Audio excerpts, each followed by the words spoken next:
Heat up your frozen dinners, grab your TV tray, and settle in for another episode of the Plus Platoon, your podcast for all things Disney Plus, brought to you by Disney Plus fans. Watch along with us every week as we cover all the new, the old, the good, and the bad on Disney Plus. So put down that remote, don't touch that dial, and welcome your fabulous Plus Platoon host. Hey everyone, welcome to the Plus Platoon. We are a Disney Plus fan podcast that gives honest, spoiler-filled reviews of movies and shows on Disney Plus. We look at new releases, coming attractions, and we'll even go back into the vault to revisit some of the classic Disney that's on the platform. Make sure you're subscribed and you will never miss a moment. I'm going to bring in our producer, Gina, this week. Gina, good to have you on the show. Hi, I'm so excited. I'm wearing my bright orange pumpkin-y stuff for the spooky talk and some Andor talk. I'm super excited. We'll see which one's scarier. Next, we've got Pete. Pete, glad to have you with us. Hey, guys. Yeah, I mean, the shorts had skeletons and ghosts and witches and everything like that. But Andor has fascism, so I don't know. It's going to be a toss-up, which is scarier. Which is worse. And last but not least, we've got Steve. Steve. Hello, everyone. Okay, so guys, if you have Steve, I love the shirt, by the way. He wins the Halloween. He does. He does win the Halloween. New from Disneyland. Contest. Beautiful. I totally forgot to wear a costume. I'm wearing orange. Guys, if you've not already, please like, subscribe, share us. We are everywhere: Facebook, YouTube, Twitter, Instagram at Plus Platoon. And, make sure you're subscribed and share so you'll never miss any of the episodes when we go talking about anything that you might be interested in. Now, we have no Kate this week, but we do have a couple items of Disney Plus news. Take it. Derek, take it away. First, Doctor Who will be joining Disney Plus in November of 2023 with a new doctor as part of the show. So, and I'm guessing they're going to pull in all the back seasons too, because that's kind of what Disney tends to do. So, yay. I'm gonna be the Derek of Doctor Who watching, I think. Oh, well, Derek's going to be the Derek of Doctor Who watching also. There's going to be two of us. Start with the 9th Doctor. I always tell people, no? You You tried it? You tried the 9th Doctor? From the first 8 for your HMO to cover it. The 9th Doctor, because anyway. Well, yeah, I mean, I don't think we want to get into it, but yeah. I would never tell people go back and watch the 1962 version of Doctor Who. Our second piece of news this week, the Guardians of the Galaxy Holiday Special released a trailer. Looks awesome. And the big surprise is they are coming to Earth to make Star-Lord's year by capturing Kevin Bacon. Seriously. No, it's cute. I love it. You haven't seen the movies. I think it's a great completely appropriate. Yeah.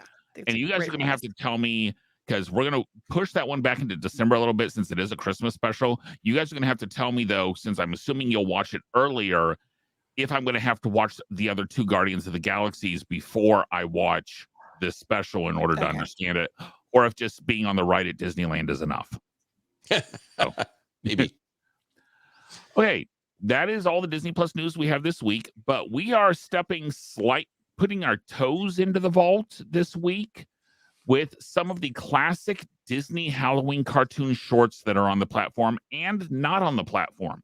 And the first one we're going to start with is actually not on the platform, but it has been released by Disney Animation on YouTube. That is the Skeleton Dance. Gina, what can you tell us about the original Silly Symphony's The Skeleton Dance? Okay, this is actually really great. So back when we weren't an unfavorable attendance mix, just got to say that, we had these things called Wednesdays with Walt, and it was an annual pass holder event every Wednesday. And they would take you into the Opera House and they would do a background story about these really old shorts.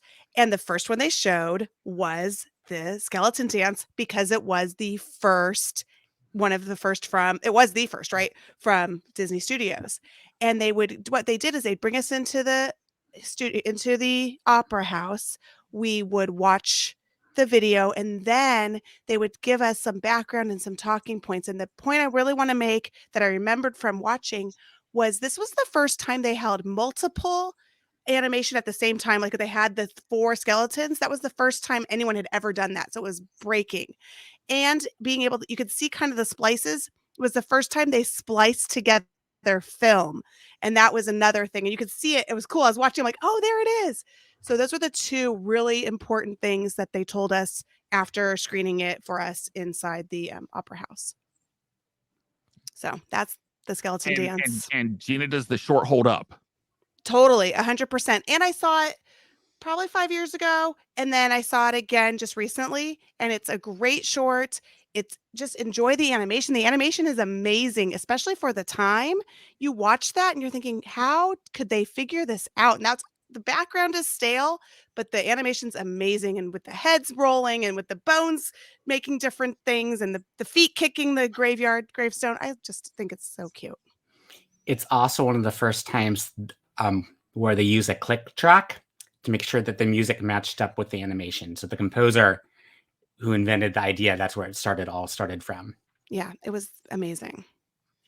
It is really, if you know history of animation and you watch it, I would say it's not my favorite of the ones that we watched for tonight, but in terms of, like, as you say, what it was for its time, and you can see the skill that was involved, and just knowing, like, I don't know, you can kind of feel like how much they were doing in this and really inventing, so, and it's fun too. It's still a fun little short, and the music's great. The music is still classic, and it holds up. And would I show this to my 2nd graders? Absolutely. And I'd say this is one of the first cartoons. They would love it.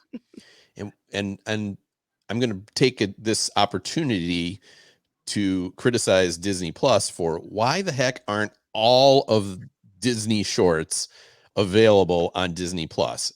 Because when we get to Lonesome Ghosts, it was released like 3 years after. It was like released in the 30s, I think. It was the 100th Disney Mickey Mouse short. So there are so many that I think right now they're trying to go quality over quantity. Would be my guess. I understand on a streaming platform it makes no sense, but that's my only thing. Is there are so many of these shorts that are out there. But why are there so few on the platform? Right. There really are not a lot. I don't have an issue if you're Disney and you say, we don't want to release all of them. Some of them might be problematic in modern time. We don't want to put those out there, blah, blah, blah, whatever the reason. But come on, we should have, there should be at least 100 to 200 shorts available from Disney history on the platform, and finding shorts is very difficult to do. You really have to hunt for them, and so it's just a little criticism. And I'm using this skeleton dance because, like, why is this not on the platform? This is a classic. Yeah, because it's the 18th. I think it's ranked 18th out of animation, the best animation or historical animation. So right, top 20, very classic.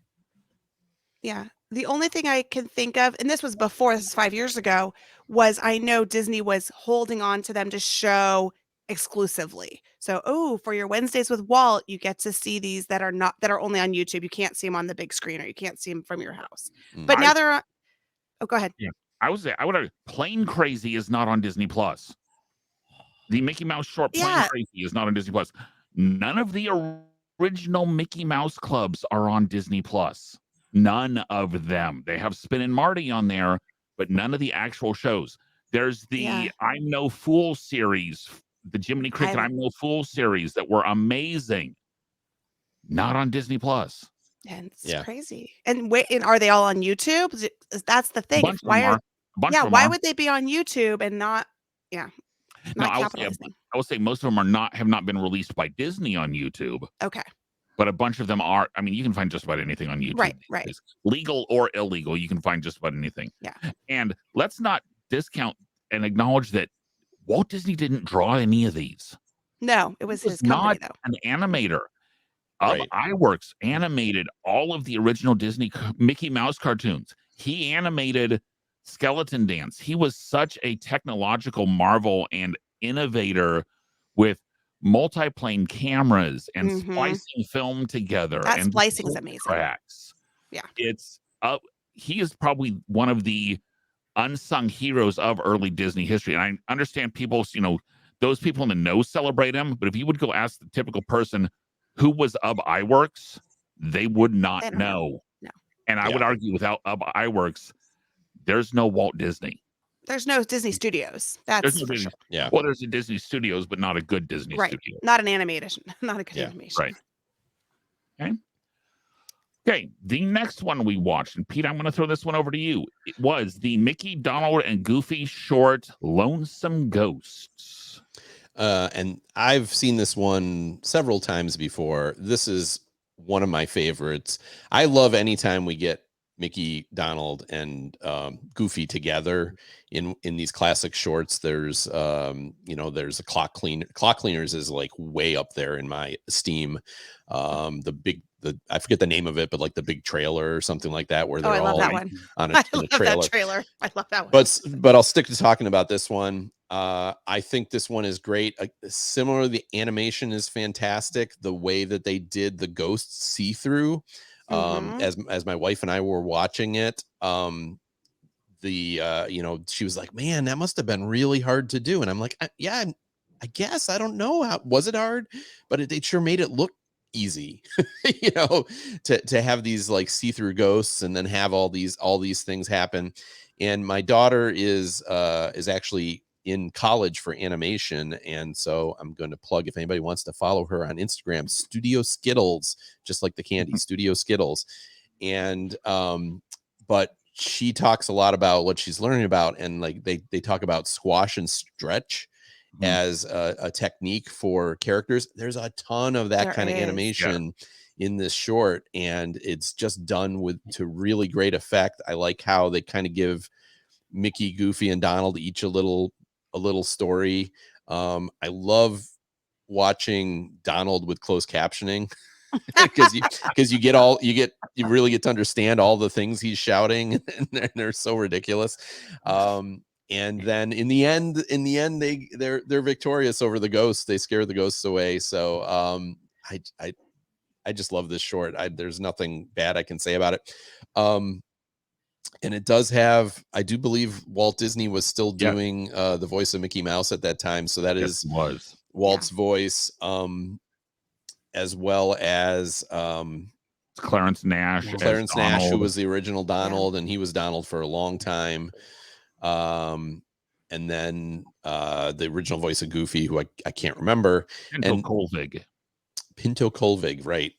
And then also, this is something Derek found, that it was released only 3 days after Snow White was released. Oh, so wow. like, while they were making this big debut and all that, they were still cranking out shorts, and some great ones. So didn't the shorts come out though, like as a before the movie? They would do a short and then have the movie. So maybe. And they were like, well, but it wasn't released with Snow White. Got it. Okay. Because the shorts at this point in time, I believe the shorts were still done through RKO. Oh, okay. Where Disney is the ones, and a lot of Disney stuff also went through RKO, their early stuff. Right. But like up through Peter Pan is RKO. Yeah. So they probably did the newsreel, show the short, and then a different movie would start. Right. Yeah, that's very, very typical back in those days. You would have newsreel, a cartoon or two, and then maybe another short of some sort, and then you would get a feature. A feature, yeah. Another interesting fact about Lonesome Ghosts was it was one of the shorts that was put on the Fisher-Price movie reel, which was a toy that I had growing up. You put the cassette in, Yep. and you crank it or make it go backwards. So Lonesome Ghosts was one of the ones they put on there. So I grew up watching that one all the time. Yeah. Usually backwards because it was more fun. And if any of you remember on the old Disney Channel, the DTV, when MTV was big and huge, they did DTV, which they took all these songs and put Disney animations to them. Yes. They did, like, rock and roll, and they did all this. This one was obviously set to the original Ghostbusters theme. Yeah. So, and that is out there in the netherworlds of the YouTubes. So, Love it. And Goofy preluded Ghostbusters by 50 years, because he actually says the line in the show, "I ain't scared of no ghosts." Third and sadly last short cartoon is probably one of my favorite cartoons of all time. It is Trick or Treat, featuring Donald, Huey, Dewey, and Louie, and a witch Hazel. Steve, I'm going to go to you on this one. What can you tell us about Trick or Treat? So, came out in 1952. So, as Clarence Nash again, as the original voice of not just Donald Duck, but all three nephews. And then I just found out this is news for me, but Witch Hazel was done by Jane Foray, who's probably better known for being the voice of Rocky the Squirrel and Granny from Looney Tunes. She also did Cindy Lou Who from Yes. What I found fascinating is the backgrounds was done by Yale Yancey, who's connected with the Haunted Mansion. So the backgrounds there, found that fascinating. And then a tie-in to Snow White is the scream we hear at the very beginning from Witch Hazel. Actually, is the same scream that the Evil Queen does when she falls off the cliff in Snow White. Oh, nice. So good. This is the one Maleficent does when she dies. Yes, there's also that one. I love Donald Duck. I'm in a room surrounded by Donald Duck items. It's not my favorite Donald Duck. I feel I still liked it, but I think Donald Duck does better when it's just him and his nephews, or it's a non-human character. I mean, I still enjoyed it. Not my favorite, but still enjoyed it. And see, as the English teacher, when Witch Hazel does the double toil and trouble with and she says, and she says, "This is the real thing, right out of Shakespeare." I love it. Not even close. I love it. Just those the jokes for adults. There's so many jokes for adults in this. And let's not forget the Trick or Treat song. By the Mellow Men. But yes, it's by the Mellow Men, and the big pumpkin jack-o'-lantern is voiced by Thurl Ravenscroft. Yeah, I knew it. I knew it was him. So you're a mean one. You ever hear a deep voice in Disney? It's him. Assume it's Thurl Ravenscroft until you're told differently.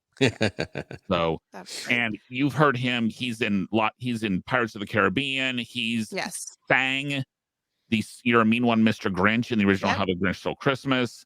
Basically, if it's a deep voice from this point in time, he was the original Tony the Tiger. Yep. So, but this is just it stands up. There's nothing, there's nothing to me really offensive about this. Exactly. It's a little scary, but it's not that scary. Yeah. It's not inappropriate for second grade. I always use them. Yeah. No, and I agree. The Witchy Poo, Witch Hazel, is my favorite character, and I just love her. And when I show the kids, she went on to be in a lot of comics. She was never in another cartoon, but they used her a lot in comics. Yeah. So there's actually the same episode was done in a comic book form also, and it was extended, if I remember right. It was. So, and it was done by Carl Starling, who did a lot of the Donald. He was basically the primary Donald Duck cartoon animator for the comic strips. Yeah. Cool. My only complaint about it is I don't like it when Donald is so mean to his nephews. He's so mad. Right. Usually Donald, he's mischievous. Yeah. And he likes to pull tricks on them, but he's not downright mean. And here in this case, he's being mean. I thought he was. Yeah, that's what I'm saying. Is I thought he was a little mean, and then they were very mean to him back. But he probably deserved it for being, So I'm not going to blame the nephews on that. Okay, except I'm thinking of the Donald Duck cartoon where it's the snow fort and they're playing the hockey, and you're telling me Yes. he's not mean in that He's one? mean there too. No, he Yeah. is mean there. But I mean, that's a snowball fight. but But I must part of it say, is, though, it's Louis is, I think, Huey, Dewey. No, it's Dewey who has the ghost costume. That is freaky. Just the eyes. Just the Yeah. yeah. I will say this was about the point in time where Donald became much more popular because he could be the mischievous one with the temper and not nice, because Mickey had been so sanitized by this point in time. Yeah. That's why Donald became so much more popular. And that's why you didn't really see that many Mickey Mouse cartoons around this in the 50s and onward, basically, is because Mickey had become so sanitized. The early Mickey Mouses, Mickey was mean. He was mean. Yeah. He was. As he became more popular, Walt said, no, Mickey wouldn't do that. Well, they brought in Donald, So he who could. Walt didn't really like. Walt didn't really like Donald, and he really, really didn't like Goofy. But Wow. they sold cartoons. Mhm. Yeah. So, And Donald has been in more cartoons than any other character.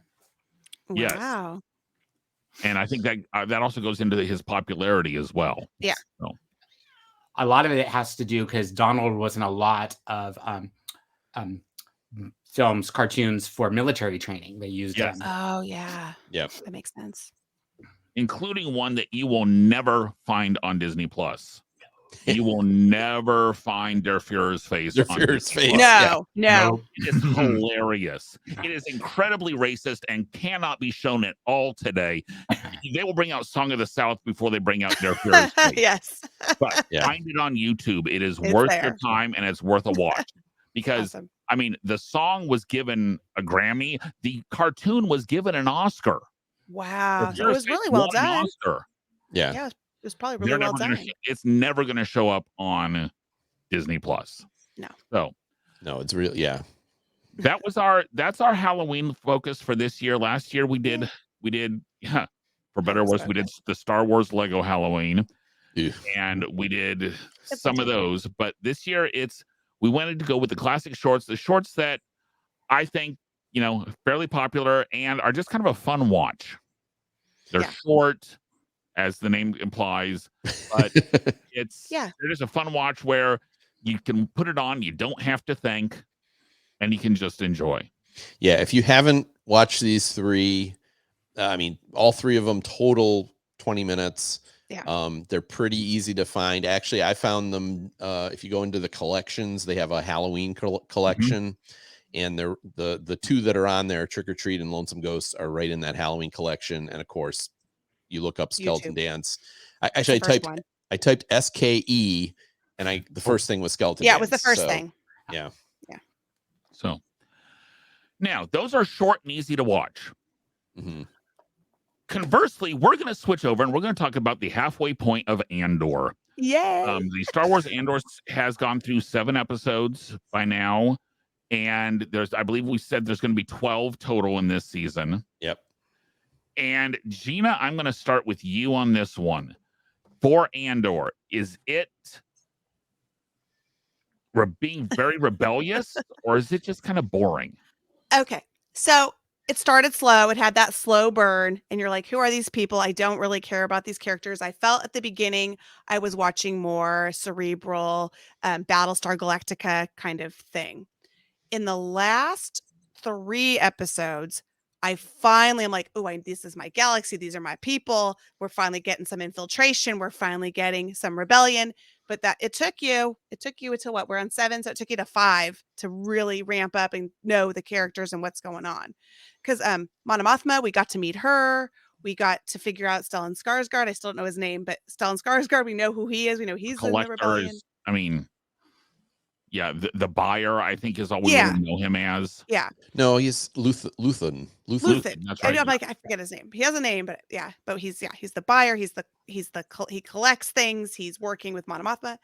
And then we just saw K2SO, and that was like, oh, I can't wait to see. We saw robots that looked like K2SO. Well, they're all K2SO units. They're all K2SO units. Okay. So we saw some K2SO. We saw the K2SO unit, and I can't wait to see what's going to unfold with that because we know he rewires him. So that's exciting. Anyway, that's kind of where it was. Slow burn, not so good. Didn't know, didn't care. Now we're getting into something. Pete, how about you? So I am enjoying the heck out of this series, and I totally agree with you. And I'll even say episode 5. Actually, episode 5 to me was the slowest of the episodes. But I'm so enjoying this series because, like, to me, like, one of the biggest problems of Star Wars has is, like, we have this giant story and we know, like, it's hard for them to do something that we don't know the end of. We know the end of this story that they're going to be telling here, more or less, the formation of the rebellion. It's all about how you tell it. And I really am enjoying that we're seeing all these different characters and their paths to what's eventually we know is going to end up being this major essentially war between the rebellion and the Empire. And I don't know. I'm sure there's a lot of people that are bored by this show because it is very slow moving. I'll totally admit it. Though I will say episode 6, which was the actual heist, Infiltration. Yeah. Really, that episode, I was on the edge of my seat for that entire episode. Usually I'm like laying back on the couch and I was just like this, watching that episode. A lot of the rest of the episodes, as I said, I would say there's probably some trimming that could be done for the general public. I'm sure it would not surprise me to hear a lot of people are finding this very boring, but I am enjoying the heck out of it.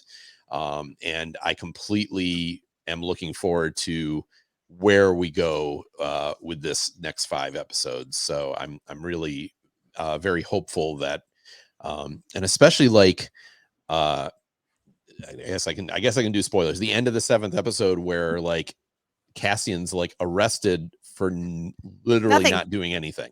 Yeah. Right. And he's like 6 years and she's all sorry. They just changed it at 6 years now. It's 6 years now. And like, it's like exactly it. There's been aspects of the more recent episodes that remind me of the movie Brazil. Like also that dude that, they got him working in this administrative thing where he's just sitting at a desk and there's all these desks and everything Cubicles. like that. I loved that. And so much. I don't know. I said it's really working for me. I don't know if it works for everybody though. And if you want a twisted movie, watch Brazil. Oh, yeah. And not the studio cut. No. So what do you think, Steve? So I actually watched all these episodes this past weekend. So I watched all 7 because I had only seen the first one on an airplane. Was not impressed, but because we're reviewing this show, I decided to watch it again, and I actually loved it. Like you, it's that slow burn, but it's turned into like sort of this roller coaster where it's ramped up after the heist. It's sort of going back down, but it's ramping back up. Love sort of we're getting both sides, sort of the story happening. Like I think it's Deidre. Is she the one who that's character fascinates me? Trying to decide, is she really good? Is she really bad? What's she up to? I can't figure her out. It's so great because I'm like, is she pro Empire? She's working for the Empire. Is she really worried about this? There was she's worried about that guy. Like, I don't know. She's trying to make her way up the ranks. I have no idea. I guess watching her character, especially that last episode where she maneuvered and got what she wanted, but then it's like, watch your back. So I'm really curious where that goes. So, but I feel like she is pro Empire, and I don't know, maybe I'm misreading it, but like that she sees things that a lot of the other people don't see because it's all what Cassian said is like if they're so big they don't think they can fail, and the same thing with this last episode where like their response to this happening is to just stomp on everybody and Luther saying this is exactly what we needed because the harder they press, the faster they press, the more people are going to turn to our side. Right. Or they're pressing so slow that you don't realize that you're being choked. Right.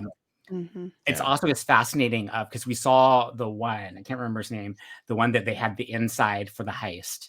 But is there a rebel who's actually on the reverse side leaking information. So also intrigued about the story about his sister, because that sort of came back again briefly, like, oh, don't worry, like she's long gone, but Is she? still Yeah. hovering there. So Yeah, why have that Right. there if nothing's going to happen with it? Right. yes, Derek, what do you think? I will be the one to say the first 5.5 episodes were way too long. There could have been some massive trimming that happened. Those could have been 3 episodes. Out of all of those, there was a good 1.5 to 2 hours that could have been cut out of the 4 hours. I'll disagree with you that it's that much, but I do agree that Trimming. there was definitely some trimming. I think the stuff with the guy that originally went to arrest Cassian, that I can never remember his name. All his stuff with his mother and the administrative and everything, like, it's way too, like, Deep. why are you taking so much time with this? It's so deep. Because I think what's going to happen, I've seen this elsewhere too, is Cassian getting booked into the jail, which this is 5 years before the Battle of Yavin, which means Right. we know he's not in jail for 6 years. Right. Right. Yeah, well, certainly, So yeah. we know he's getting out. Yeah. Right. But I think that's gonna let the administrative now dude, the guy who has it out for him, he's now going to be in the grid, and he's going to be able to find him through the system and go after him that way. I think is why they got him into the one where he's so focused on being on a computer is now he can look up where Andor is. And Gina, remind me the name of the gal who's, the gal in this last one who's trying to get her own way type thing. The Empire gal. Deidre? Deidre. I think she's actually working with the rebellion. And I'm going to call that one now. I think there's just been so much there. Yes, it's another person on the inside working for the rebellion, but there's going to have to be so many. There's going to be it has to be many. Yeah, there are so many. Jen Erso's dad, we know, is building. He's like, I built a little secret thing on this. Yeah, so it's I think you're making the wrong call on that one. I think she's going to be the bad guy of this. I don't know about the series, but certainly of the season, because I think she's the only one that can see she's the only one seeing the big picture. But I like how they're playing it both ways. Yeah, I can see it going. I'm confused by her. Intriguing. Yeah. So yeah. And then Mon Mothma's husband, I don't like him either. I'm like, ooh, they're really, and the daughter, I'm like, oh, they're really bad. Well, and did them putting the hit out on Cassian? Mm-hmm. The assistant and the raid leader, putting the hit out on Cassian. Mm-hmm. What we have got to find out though is how much time was between when they were on Coruscant. Did I say that right? Or Coruscant, yeah. And when they went to this new planet and he got arrested. Right. Because there's a gap of time there that we need to know, because all of a sudden he has a completely different name on this completely different planet.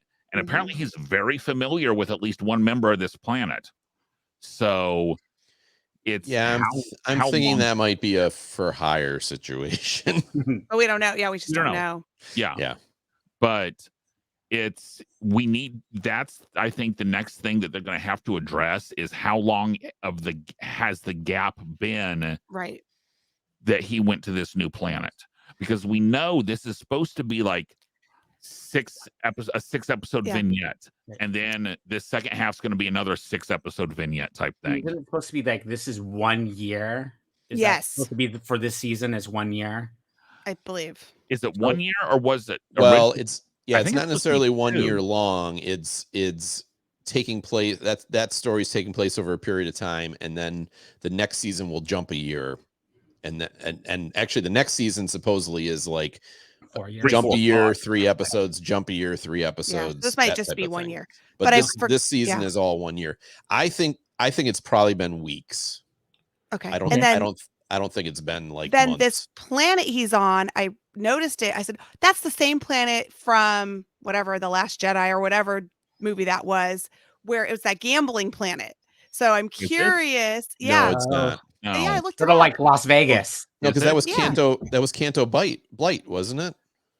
I was like, this looks really familiar. Anyway, it's one of the gambling planets. It is one Yeah, of it's It's a definitely tourist a planet. Yeah. tourist planet. for tourist sure. gambling planet. So I was like, Yeah. oh, that's very interesting too. So Yeah.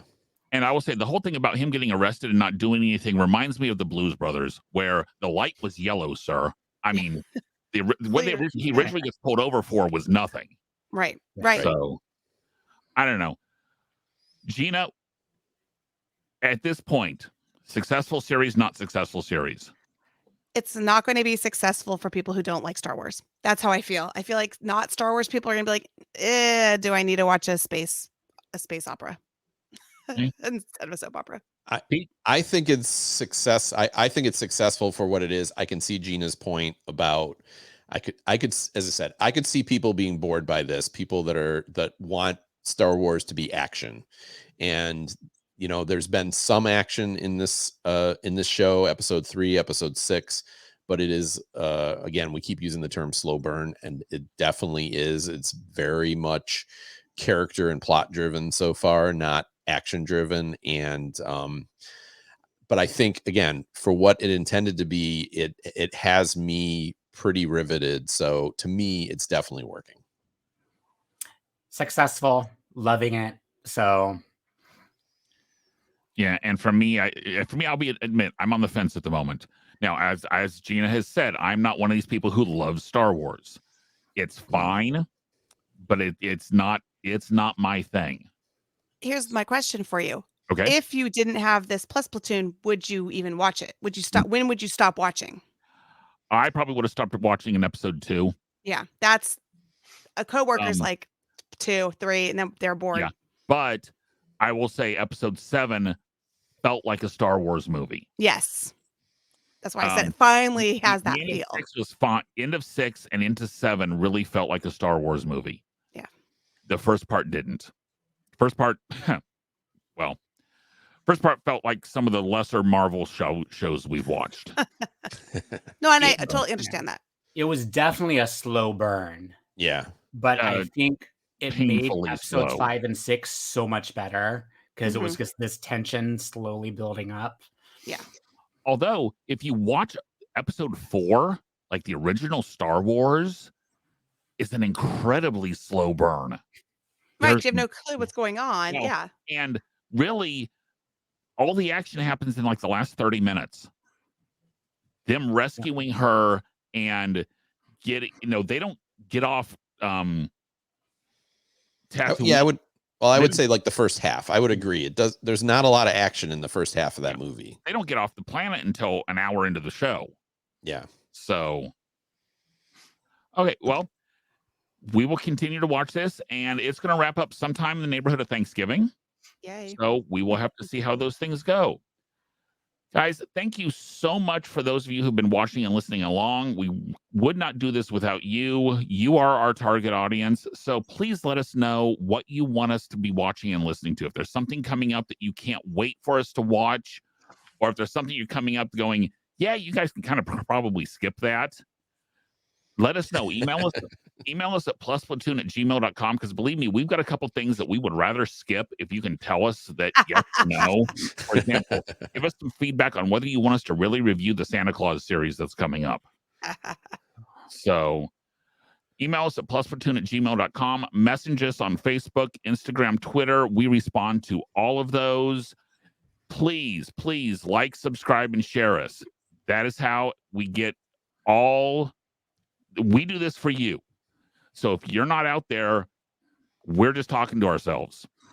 So Speak for yourself. I'm doing it for the chicks. I'm doing it to talk about Star Wars. Wait a minute, Pete.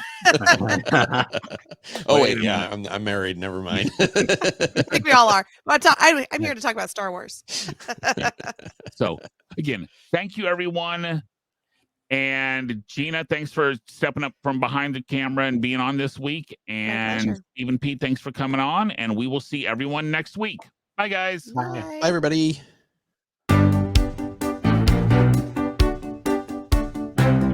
Thanks for watching this week's episode of the Plus Platoon. Be sure to subscribe to the Plus Platoon podcast to keep getting great content each week. Then head over to Apple Podcast and leave those 5-star reviews as they help make the Plus Platoon visible to even more Disney Plus fans. Also, go to YouTube and like and subscribe to the Plus Platoon channel, where you can watch all future episodes live. If you have a question for the Plus Platoon, please send us an email to plusplatoon@gmail.com or connect with us on Facebook, Twitter, or Instagram @PlusPlatoon. The Plus Platoon is a Disney Plus fan podcast and is not affiliated with the Walt Disney Company or the Disney Plus streaming service. All opinions expressed on the show are solely those of the individual hosts and in no way reflect the views of the Walt Disney Company. Thanks for watching, and be sure to stay tuned for next week's episode because the Plus Platoon is to be continued.